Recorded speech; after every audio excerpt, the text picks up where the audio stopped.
Assalamualaikum warahmatullahi wabarakatuh, sahabat. Bertemu lagi bersama saya. Nah, saat ini saya sudah mengundang dan ternyata hadir, alhamdulillah, yang ditunggu-tunggu sejak lama, yaitu kalau saya sebutnya sih Teh Afni. Assalamualaikum Teh. Waalaikumsalam warahmatullahi Teh Afni ini punya nama panjang, tapi ternyata pendek. Namanya adalah Nurul Afni. Beliau adalah psikolog, ya. Psikolognya tepatnya apa deh? Psikolog forensik kah? Psikolog apa sudah? Psikolog dengan keminatan klinis dan forensik. Oh, psikolog dengan keminatan klinis dan forensik. Kalau saya sebutkan psikolog klinis dan forensik bisa? Psikolog aja. Oh, psikolog aja. Beliau adalah master psikologi dan beliau juga ternyata saat ini sebagai psikolog di unit pelayanan teknis daerah, ya, perlindungan perempuan dan anak di Provinsi Jawa Barat. Bahkan beliau sempat juga perjalanan psikolognya itu di starter konflik, akademisi, sekretaris prodi di Kapolri, pernah jadi Kapolri, pernah juga jadi dekan Fakultas Kesehatan di Universitas Aceh. Jauh sekali ya. Jadi ini dari Aceh atau dari Bandung nih? Udah pindah. Udah pindah. Udah pindah akhirnya Udah pindah, 2017 balik kampung lagi. Ya, oke. Jadi terakhir di Aceh itu tahun 2017 ya. Sekarang justru berdinas di Jawa Barat. Jawa Barat, ya. Begini teman-teman, ya, sahabat-sahabat saya, memang sengaja saya mengundang beliau karena beliau adalah sangat paham mengenai kondisi-kondisi yang terjadi, terutama mengenai kekerasan rumah tangga, gitu ya. Karena ternyata kalau saya mengacu pada berita-berita koran, informasi lisan, sifatnya ini ternyata global, ya. Kalau saya hanya akan memfokuskan pada wilayah-wilayah kita saja, ya, di daerah Indonesia, kemudian mungkin fokusnya di daerah-daerah saat ini di Jawa Barat. Nah, kalau koran secara umum sih saya baca Teh gini, ternyata dampak pandemi ini, ya, dari awal tahun sampai dengan pertengahan tahun ini trennya katanya meningkat, ya, mulai dari kekerasan rumah tangga, ya, terhadap pasangan, terhadap anak, gitu ya. Kemudian saya nggak tahu ya disebut pasangan itu laki-laki terhadap perempuan atau perempuan terhadap laki. Sama aja. Sama aja ya. Sama aja sekarang ini. Gitu ya. Sama aja Nah, sekarang. itu adalah data-data yang sifatnya berita, gitu kan, berita online. Dan saya juga tidak tahu persis nih seperti apa. Nah, justru saya mau minta informasi dong Teh. Apa sih yang terjadi dengan lingkungan sosial kita ini? Ya kalau bicaranya pandemik tuh sejak kita dirumahkan ya. Sejak kita dirumahkan, ya. Kita dirumahkan, semua dirumahkan, Ya. gitu ya. Ya kemudian ekonomi juga terpengaruh sangat besar. Ekonomi terpengaruh, betul. Sehingga ya kehidupan namanya juga kebutuhan perut itu ya. Jadi apa namanya? Jadi hal yang utama. Kemudian semua pendapatan berkurang. Terus di rumah juga yang dilihat lo lagi gitu ya. Ya. Nah jadi cepat sekali memicu gitu. Jadi ya, namanya orang ya yang biasanya kalau lihat dunia luar terbuka pintu, minimal lah jalan dari rumah ke kantor aja gitu ya. Ada hal yang lain dilihat, ada lah mungkin insight-nya ya, ada masukan dan sebagainya. Nah sementara ketika kita dirumahkan, yang terlihat itu lagi, sementara kesulitannya makin semakin meningkat. Ya, akhirnya untuk orang-orang yang keterampilan menyelesaikan masalahnya itu rendah, disitulah larinya. Jadi bukannya kalau ke pasangan kan pasangan kita nih senang lihatnya, kita lagi pusing lihat pasangan, wah, nyaman. Gitu, aduh alhamdulillah ya, berarti itu nggak sebenarnya gitu ya. Nah ada tipe-tipe tertentu justru pasangan ini betul-betul yang terlihat ya kamulah yang harus tahu jelek-jeleknya saya gitu ya. Jadi kalau orang Islam bilangnya sahwatnya dia yang tahu gitu ya. Jadi maksudnya di luarnya kelihatan bagus, di dalamnya nggak apa-apa, sebebas-bebasnya. Iya, Ya. tapi untuk orang yang sudah lama berinteraksi kan tahu-tahu banget dalamnya.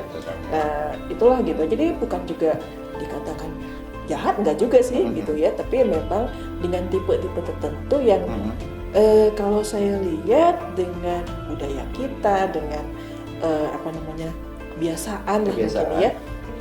Banyak mungkin orang tua yang membentuk memang manusia Indonesia atau dengan daerah-daerah tertentu kita yang kelihatan kerajaan dan sebagainya, ya mengarahkan anak tuh ke sana gitu ya.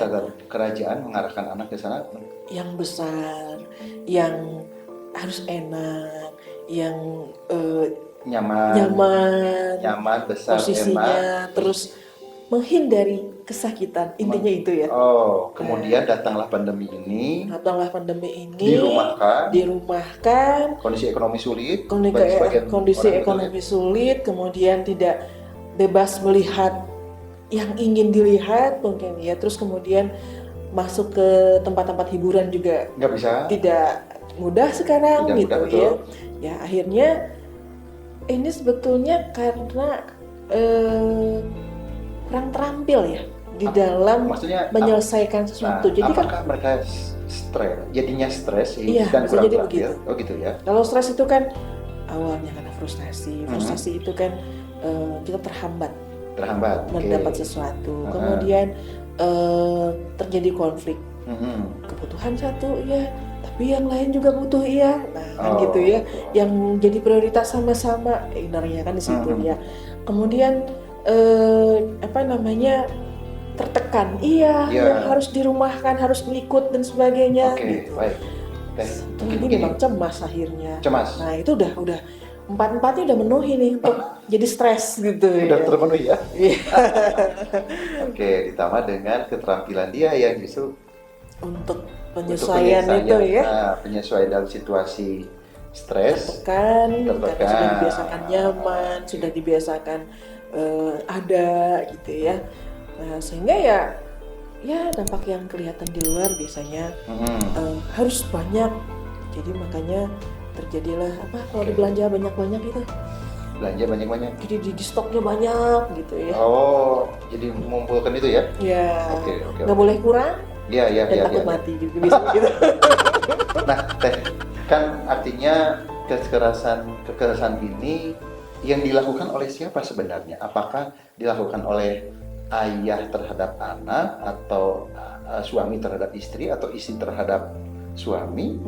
Tapi ada nggak? Kalau yang dilihat di pandemi kebanyakan justru pasangan ya. Pasangan, suami istri. Ya. Lebih banyak suami ke istri atau istri ke suami? Kayaknya sama-sama aja sih. Sama aja ternyata ya. Kalau istri mungkin lebih banyak verbal ya. Karena kan kekerasan itu nggak hanya fisik, verbal juga iya. Verbal juga iya. Mungkin karena kurangnya minta sedikit, belum ini namanya suami sedang konsentrasi. Ya, namanya suami kan laki-laki, dia nggak multi talent kayak perempuan sambil goreng sambil apa gitu ya. Nah dia lagi konsentrasi ini, si istri minta segera. Belum dapat ini terus gitu ya. Kekerasan rumah tangga ya? Nah iya, itu kata-katanya itu kan sebetulnya menyakitkan ya. Menyakitkan. Nah, kalau gitu, tidak mampu, kalau perempuan ini, ya istri terhadap suami lebih banyak kekerasan verbal. Iya. Contohnya gimana? Jadi menyepelekan ya pada akhirnya, jadi kita tidak lagi hormat, kemudian meleceh ya jadinya seperti itu, melecehkan gitu. Verbal maksudnya ke psikologis berarti ya? Iya, ke psikologis benar-benar. Jadi akhirnya saja gitu kan. Jadi kan akhirnya begitu ya. Mau nangis, yang lain juga harus diurusin gitu ya. Jadi akhirnya kan memuncak tuh, semua naik gitu ya. Kalau keluarin kemana gitu, kalau misalnya mau di jadinya, gitu ada sedikit aja mirin katoel blok gitu ya. Gitu. Kalau dari suami ke istri? Kalau dari suami ke istri itu tadi yang saya lihat sebetulnya bukan orang jahat sih, bukan pembunuh gitu ya, bukan yang memang suka ngerampok atau bukan begitu. Jadi itu tadi di saat dia tuh pengennya ini, diam dulu lah gitu ya, prioritas yang ini dulu, tapi istri sabar kemana gitu istri ya, gini terus. Nah akhirnya kalau orang Sunda mah merepeh gitu biar diam gitu ya, biar diam akhirnya main lah Oh, jadi fisik ya kalau suami banyak fisik. kepret, ya kebanyakan begitu. Kalau Begitu. istri selama masa pandemi ini justru kekerasan rumah tangga terhadap suami adalah verbal yang menusuk hati. Gitu ya. Biasanya mah kalau udah ngambek-ngambek gitu dikasih receh ke ini juga selesai gitu ya, Oke, ke minimarket. nggak bisa lagi Sekarang ya. kan minimarket juga kan Tutup, banyak ya, aturan banyak gitu aturan. ya. Jam Nah. 10 gitu. Terus kalau suami ke istri lebih banyak fisik. Lebih banyak fisik. Kenapa nggak sama gitu misalkan? Apa bedanya laki-laki melakukan apa ya? Mungkin bisa disebut agresi nggak nih? Iya, jadi kalau laki-laki potensinya memang bertenaga lebih besar, Tenaga ya, lebih lebih besar, betul. terlatih. Hmm. Habis itu memang kelebihannya si laki-laki kan nggak kayak wanita yang satu hari bisa 2.000. Oh iya, iya. Katanya kerja otaknya juga begitu gitu ya. Sebetulnya mungkin tidak bermaksud memukul. Tidak bermaksud memukul. Ya, walaupun mungkin kadang-kadang kepret gitu ya. Nah, itu yang kadang-kadang kenapa jadi munculnya ke layanan, emosinya kan lagi naik, belum Lagi ada naik. penularan, akhirnya lapor. Nah, kalau di Jawa Barat Mhm. lebih banyaknya yang seperti apa nih kasus-kasus? Karena adanya perlindungan tuh perempuan gitu ya. Oh. Yang banyak lapor tuh perempuan. Karena adanya perlindungan perempuan yang banyak lapor perempuan. Perempuan. Padahal korban mungkin Laki-lakinya Laki-lakinya. gitu. para bapak kaum laki-laki yang merasa tertindas oleh istrinya. Nah, hanya kadang perempuan ini juga ya itu tadi ya, kembali ya ke budaya ya. Jadi kadang-kadang untuk mengungkap dan sebagainya itu nggak gitu pinter gitu ya. Maaf. Nggak terlatih. Kalau kan ini perlindungan anak dan perempuan ya. Hmm, Yang banyak lapor adalah perempuan. perempuan. Nah, kasus terparah apa tuh? Kasus terparah Gara-gara si suami yang kata Teteh sebenarnya dia nggak berniat jahat, ya, tapi karena kurang terampil mengelola emosinya kurang sehingga terampil tangan mengelola. bicara misalkan. Iya. Kasus yang terberat ya? Ya sampai berurusan dengan hukum, kemudian ya memang sudah hancur ya. Oh, Gitu. penganiayaan. Penganiayaan. Maksudnya hancur gimana? Jadi sudah dipukulin pun istri tidak diam Hah? gitu ya. Terus dia makin teriak, makin menyakiti, ya suami kan makin agresi jadinya. Oh, jadi Gitu. istri tetap aja ngomong gitu ya kasusnya? Tetap aja ngomong. Istri, Gitu. jadi itu berantem, yang satu berantem ngomong, yang satu Ya. berantem fisik. Nah, ini kan ya sebetulnya mungkin bukan hanya karena pandeminya. Sebelumnya sudah ada. Pandemi ini pemicu sebetulnya. Pandemi ini Nah, pemicu. jadi hal-hal yang sebelumnya ini memang tidak keluar gitu. Jadi ini hanya apa ya? Pemicu pencetus gitu ya. Pencetus, pandemi ini pencetus. Nah, itu yang ini kan semua pandemi ini kan jadinya baru semua ya. Kalau dulu orang kalau mau bergerak di disaster di bencana itu 2 minggu ganti, 2 minggu 2 ganti. minggu ganti. Tapi kalau udah expert mungkin udah bisa lah Betul. dia menyesuaikan. Tapi untuk sekarang kan semua 2 minggu tetap berganti karena semua baru menghadapi suasana seperti Betul, ini. ya, betul. Nah, orang kan bingung gitu ya. Belum lagi informasi simpang siur. Iya, kadang enggak. Nah, akhirnya membuat orang terhambat untuk menyesuaikan diri gitu ya. Iya, bahkan kita 3 bulan di rumah ya. 3 bulan udah lebih ya. 5 bulan. Iya, 5 bulan. Belum lagi anak di sekolah, di rumah, ya. Itu stres ya. Nah, Saya- itu juga saya tertarik stresor yang tadi sendiri. ada sampai berurusan hukum gara-gara menganiaya istrinya, gara-gara stres. Itu gimana suami aku pukul gitu. Ya jadi Kan kayak beda ya kalau ini tangan dengan ini, sehingga tenaga kita ya beda ya. ya refleks gitu ya. Mungkin sekali udah gitu ya. Di situ kan udah campur aduk ya. Iya. Ya yang merasanya anak juga lihat dan sebagainya. Jadi akhirnya lapor gitu. Ini juga ternyata kekerasan rumah tangga bisa terjadi karena ketika satu pihak ya suami kesel marah mulai beragresi, istrinya juga tidak diam. Tidak akhirnya bukannya menurunkan, malah ikut ngomporin gitu. Tambah aja ya. Tambah aja. Jadi kan yang akhirnya memang suami juga wah itu udah ngendak-ngendak berapa lama ya gitu.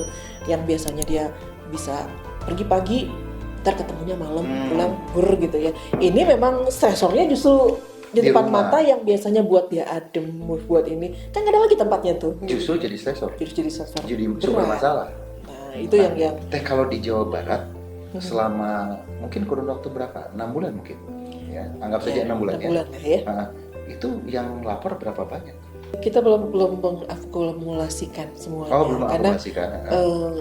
itu semua kan data ada di satu ya, ada di Oh, kalau yang biasanya. teteh tangani. Nah kalau yang sampai berat banget ya, yang artian harus hukum iya, psikologi iya dan sebagainya. Aduh saya gimana ya ngejumlahin juga di 6 bulan. Banyak, hitungannya banyak. Lumayan banyak itu. Yang biasanya mungkin dulu bisa kasus 1 tahun, sekarang kasus sebulan. Kasus 6 bulan lah gitu ya. Jadi ya kalau kita katakan banyak, memang ternyata sebelum ini masuk Indonesia, berita-berita yang di luar tuh kita udah dapat sebetulnya. Gimana, Wah ternyata ini akan naik, kita antisipasi. Nah memang lemahnya di kita ini preventif itu agak-agak kurang ya. Nah, akhirnya ya terjadi juga lah di tempat kita gitu. Nah akhirnya ya kalau sudah seperti itu, orang datang, kita kayak jadi penghulung dulu deh gitu. Kalau orang jadi tong sampah. Ya betul-betul kayak tong sampah Tong gitu sampah, ya. biar dia keluar dulu lah. Dulu. Kadang-kadang itu kan keluar tuh kata-kata binatang lah, apa segala macam. Saking keselnya sama pasangan gitu ya. Oh. Ya nggak apa-apa, biar aja dulu. Emang suaminya binatang? Kata-katanya saking kesalnya ya. Nanti kalau udah begitu ya, itu kadang-kadang terjadi cuma sekali aja. Sekali aja dia buang sampah sampai berjam-jam gitu ya. Makanya yang awalnya kita juga harus pakai protokol. Ya, yang namanya cerita pakai ini kan nggak ini juga ya, nggak keluar ya kalau pakai masker gitu. Akhirnya dibuka juga lama. Kalau udah pulang, beberapa saat lagi kita tanya lagi gimana ininya, kadang-kadang gimana tuh teh ya, sekarang mah jadi panda lucu gitu ya. Yang kemarin masih gak gitu ya, masih gak mau gitu. Nah itu yang harus kita ini kan gitu. Makanya pihak hukum juga kalau mau lapor yang seperti itu ditunda dulu, sok dipikir dulu lah. Ini dulu ibu datang dulu deh ke Puspaga. Jadi ya, tidak langsung diproses hukum ya, tapi biasanya ada mediasi. Kalau sekarang tuh akhirnya kita dengan melihat kondisi begitulah gitu ya. Baik Teh. Sekarang begini, apakah semua orang punya potensi untuk terjadi dan melakukan KDRT atau ada tipe-tipe tertentu apa sih yang bisa stres itu menjadi pemicu untuk melakukan KDRT? Iya. Apakah sebetulnya itu pelaku atau korban gitu yang ya? pertama belum tentu orang yang pinter itu pinter juga selesai masalah. Pinter dalam arti apa nih Teh? Nah, jadi kalau misalnya IQ-nya tinggi gitu ya, terus IPK tinggi gitu dari kuliah gitu. Betul. Nah biasanya itu kan suka dibilang orang pinter. Gitu. Orang pinter. Nah belum tentu orang yang seperti itu tuh pinter juga selesaikan masalah. Oke. Nah, jadi apalagi yang hubungannya harus berbagi, ya, hubungannya interpersonal gitu. Ya kalau kita bilang pengasuhan kayaknya jauh banget nariknya. Tapi ternyata ya memang cikal bakalnya tuh bisa terjadi dari sana. Pengasuhan tuh Misal lah gitu ya. Kamu nih punya anak cowok, terus mirip lah kayak saya banget, kitanya mungkin bagus banget nih, ganteng banget, makanya kita sayang banget gitu. Terantuk dikit, udah, kita pukul gitu ya. Yang dipukul apa ya? Ini si kursi yang ngantukinnya. Gitu. Jadi anak saya misalkan terantuk, kejedut, ya. Kejedut. Gitu. Nah, kalau nangis, sebetulnya yang disalahin adalah si mejanya, kursinya gitu ya. Okay. Nah, hal-hal seperti itu sebetulnya tidak mengajarkan anak untuk real masalahnya itu sebetulnya dia tidak berhati-hati kan. Betul. Nah, sehingga yang harus diingatkan adalah, nak, hati-hati, banyak benda keras yang bisa kena lo. Hubungannya dengan KDRT apa? Ketika seperti itu, kita kan tidak terlatih juga untuk introspeksi diri. Oh, saya punya salah. Tidak menyalahkan terus keluar, gitu ya. Kemudian tidak terus menghindari terus dari kesakitan, gitu ya. Ya memang ada saatnya kita tuh harus sakit. Oke. Akhirnya hubungannya sama KDRT ya begitu. Ketika itu nanti hal bertubi-tubi datang ya. Nah, kita tidak punya keterampilan karena keterampilan itu harus dilatih ya. Betul. Bukan yang kayak kita punya buku, punya internet, fasilitas ada, jadi informasi banyak, terus kemudian ya terjadilah IPK dan sebagainya itu tadi ya, bisa kuliah di tempat yang mana aja gitu ya. Betul. Nah, tetapi kalau yang namanya penyelesaian masalah itu memang harus dilatih. Oke, jadi tidak ada hubungan, kalau istilah saya tidak ada hubungan antara kepintaran otak Ya. dengan penyelesaian masalah. Dengan penyelesaian masalah itu belum tentu kalau Belum tentu ya? ya. Bukan tidak ada hubungan, Tidak ada hubungan, tapi belum tentu. Belum tentu. Karena menyelesaikan masalah ini perlu latihan. Perlu latihan dan Skill, latihan itu gitu skill ya. penyelesaian masalah sejak kecil ya? Sejak kecil perlu kita latih gitu. Nah, inilah akhirnya terlihat ketika memang ada pemicu-pemicu yang terlihat di depannya. Nah, sekarang kan pemicunya ini kan jadi numpuk ya. Jadi kalau bicara tipe adalah tipe-tipe orang yang melakukan agresi di dalam rumah tangga adalah tipe-tipe orang yang memang tidak terlatih dalam menyelesaikan masalah itu. Ya. Kalau kadang-kadang kita nyebutnya kayak orang narsis gagal gitu ya. IQ-nya bisa jadi rendah, bisa jadi tinggi sih ya. Narsis gagal ya? Iya, jadi dia bisa tuh dapat di tempat yang lain dia agungnya, tapi di satu sisi dia ternyata tidak terlatih untuk betul-betul jadi orang hebat gitu ya. Jadi tipenya itu aja ya. Jadi orang yang memang tidak terlatih dan gagal, bukan gagal ketika menghadapi masalah, tidak terlatih menyelesaikan masalahnya, ketika masalah bertubi-tubi datang, kolaps gitu. Sehingga keluar. Nah, jadi itu tadi kan kalau kita tanya motifnya ya, di ahli orang forensik ngomongnya motif gitu ya. Dia sebenarnya tidak punya niatan, tidak punya niat untuk jahat gitu. Ini tidak punya niat jahat. Nah, tetapi karena memang tidak terlatih tadi dan kemudian self esteemnya kena gitu. Nah, jadi sebenarnya tipe utama adalah orang yang kurang mampu mengelola kemampuan diri, yang terbiasa misalkan ada proses kanalisasi kalau kesel, jenuh, suntuk, bahkan sedikit frustrasi terhadap situasi. Ya, kalau dalam situasi normal dia bisa menyalurkan ya emosinya dengan cara misalkan olahraga gitu kan, misalkan jalan-jalan, berkumpul dengan sanatau lada dan sebagainya gitu. Nah, ini terhambat semua. Yang dilihat adalah pasangan yang menjadi sumber masalah. Jadi yang sumber muncul masalah adalah ya mungkin istilah kita impuls ya, atau impuls itu dorongan yang tidak tertahankan. Medianya ada, kalau dulu medianya bola bisa ditendang, bisa badminton, medianya ada pasangan. Ya itu yang jadi ininya gitu ya.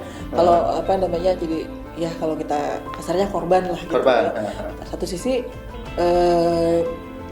orang mungkin menyangkanya banyaknya laki-laki gitu, karena laki-laki itu punya bisa jadi relasi kuasa ya, saya pemimpin, saya ini gitu ya. Tapi ternyata enggak juga gitu ya. Perempuan juga yang seperti itu banyak juga gitu ya. Nah, pada akhirnya ya sebetulnya bukan hukum yang menjadi penyelesaian gitu, tapi ya dimediasikan, kemudian kita munculkan kembali insight-nya bahwa sebetulnya ya ada hal yang kita nggak ngerti dengan diri kita sendiri itu belum kita lihat gitu. Itunya ya, baik.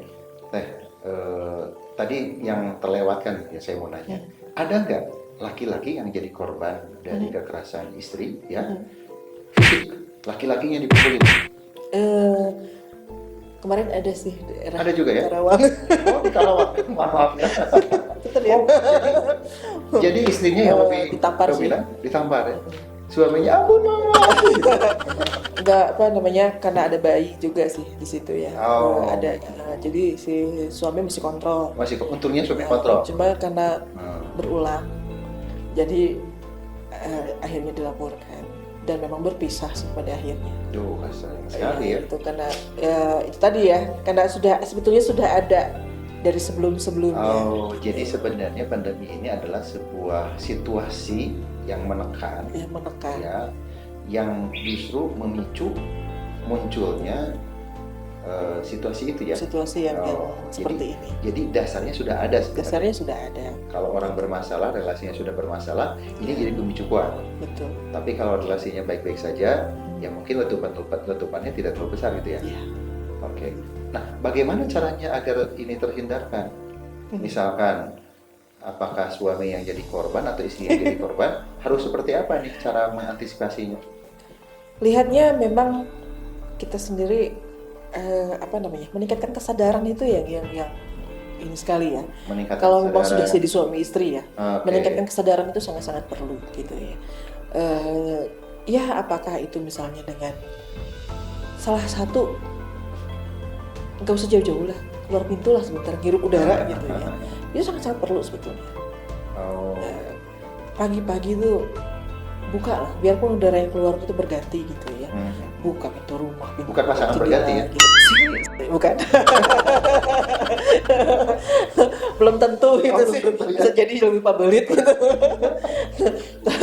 Kalau lihat beda kan ya, kalau kita lihat yang baru itu seakan-akan lihat dari atas, lihat ke bawah indah gitu. Tapi kalau yang lama itu kan sudah manjatnya itu udah ikutan bareng gitu ya. Nah, itu yang juga harus dipikirkan. Emang tuh banyak yang melihatnya akhirnya begitu gitu ya. Wah kayaknya lebih baik yang lain saja gitu ya. Biasanya tuh bahasanya begitu gitu ya, minta izin mau bercerai ya, sementara kita pun walaupun dengan profesi kita psikolog, dengan kita katakanlah di lembaga resmi pemerintah, tapi ya sama aja kalau masalah mengusulkan ceraimu sama aja dosa gitu ya, dan tidak enak untuk dilakukan dan tidak baik gitu ya. Nah akhirnya kita harus menemukan insight yang lain. Nah seperti tadi gitu ya, kalau memang melihat oh ini sudah ada hal yang tidak sadar kita lakukan, sebaiknya saling terbuka, datanglah. Di negara itu sudah banyak menyediakan, ada puspaga ya, ada lembaga-lembaga. Puspaga, kemudian mau ke tempat psikolog juga mangga gitu ya, psikolog yang menguasai tentang perkawinan, karena psikolog kan untuk orang yang sakit itu paradigma lama ya, gitu ya. Nah sebetulnya untuk menemukan itu tadi insight masing-masing, oh ternyata masih ada benang merah yang bisa sama-sama lah gitu ya. Jadi bisa datang ke lembaga. Nah, bagi orang nih yang nggak mau datang ke lembaga, tapi bisa nggak di antara mereka agar terhindarkan kejadian seperti itu, apa yang harus mereka lakukan secara mandiri? Ya, dudonnya itu tadi. Kalau misalnya yang satu lagi agresi, lagi tinggi, yang satu cobalah diam atau menghindar. Tersinggung saya. Itu yang kita dengan meningkatkan kesadaran, akhirnya kan kita jadi tahu, oh iya, bapaknya clear gitu ya. Nahan diri gitu ya. Makanya lagi pandemi itu kan amannya kan bukan hanya buat diri sendiri aja, tapi dengan kita tidak keluar, tidak begitu tuh juga peduli terhadap orang lain. Udah uang kurang, istri ngomel terus, pusing gitu ya. Iya. Dan justru inilah sebetulnya generasi pilihan, orang-orang terbaik yang dipilih gitu ya. Nah harusnya itu sadar ke sana gitu ya. Berarti memang sudah terpilih jadi orang-orang yang cerdas, orang-orang yang membanggakan ketika memang lulus gitu. Kira-kira apa lagi selain punya perencanaan yang memang itu tadi, karena memang basicnya sadar. Besok ini apa saja, sehingga kita sudah prediksi. Merencanakan kegiatan. Iya. Besok ini apa saja. Oh misalnya anak daring sekian orang. Kita harus persiapkan itu. Dan kita prediksi kiranya besok yang akan bolong apa nih. Seleksi. Itu yang kedua. Yang ketiga tuh? Nah, di situ kita berbagi itu tadi. Berbagi peran. Karena kalau semuanya nggak akan mungkin kena. Nah, dari jauh hari sudah, bukan jauh hari, maksudnya sekarang untuk besok saja. Oh, besok nih berasnya habis misalnya ya gitu ya. Jadi Mama siapin ini ya. Apa yang ini gitu. Nah, itu yang harus betul. Komunikasi ya. Komunikasi itu memang mengkomunikasikan apa yang memang kita sudah tidak berhubungan di awal dengan gitu. hobi misalnya, kan banyak sekarang gara-gara pandemi sepeda ya kan, tanaman jadi bagus di rumah, sepeda, burung peliharaan atau binatang peliharaan gitu kan, hidroponik menjamur. yang saya sarankan kalau memang itu bisa menghasilkan atau setidaknya tidak menambah kos, tidak menambah biayanya. Masalahnya itu nama misalnya kalau ya foto-foto misalnya ambillah memang yang media-media yang lebih unik. Kalau dulu bisa sambil traveling, sambil foto, sekarang coba lihatlah misalnya jadi lubang semut misalnya ya, pas keluarnya semut, tapi itu kan unik gitu ya, jarang dibidik orang. Nah, sehingga akhirnya melatih kita untuk lebih kreatif gitu, mencari yang seperti itu. Jadi kita nggak keluar rumah gitu, ada di dalam rumah gitu. Terus kita pun menciptakan objek yang baru yang pada awalnya mungkin tidak sadar, akhirnya jadi oh iya ternyata ini bisa jadi pengembangan yang lebih gitu ya. Baik.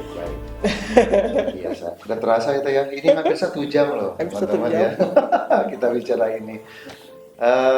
Baik, ini sangat menarik sebenarnya. Mudah-mudahan kita bisa bicarakan ini lebih panjang deh ya. Lebih panjang Ya teman-teman. Mudah-mudahan ini menjadi pembelajaran bersama. Meskipun kita sudah sangat tahu ya, kondisi pandemi ini banyak berdampak negatif terhadap berbagai kehidupan gitu katanya. Nah, salah satu yang kita bicarakan ini adalah mengenai kekerasan di dalam rumah tangga. Ternyata bisa dilakukan oleh, tema kita adalah oleh suami ke istri, istri ke suami. Ternyata itu terjadi. Dan apa yang harus dilakukan? Ternyata yang harus dilakukan adalah kesadaran di antara kedua belah pihak, antara istri dan suami. Ya saya pikir sama-sama merasakan stres itu ya. Jadi yang stres itu bukan hanya ibu-ibu kekurangan uang belanja. Suami juga pusing bagaimana cara nyari uang belanja. Jadi sama-sama pusing. Sama-sama ya pusing. Kan? Nah, kemudian yang harus dilatih adalah selain kesadaran juga ya perlu setelah sadar bisa nahan diri. Gitu ya. Kalau nggak sadar nggak bisa nahan diri ya.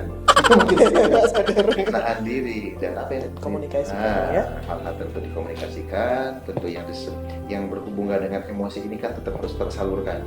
Jadi penting ada kanalisasi ya, bisa ke hobi tetap dilakukan tapi minim budget misalkan gitu ya.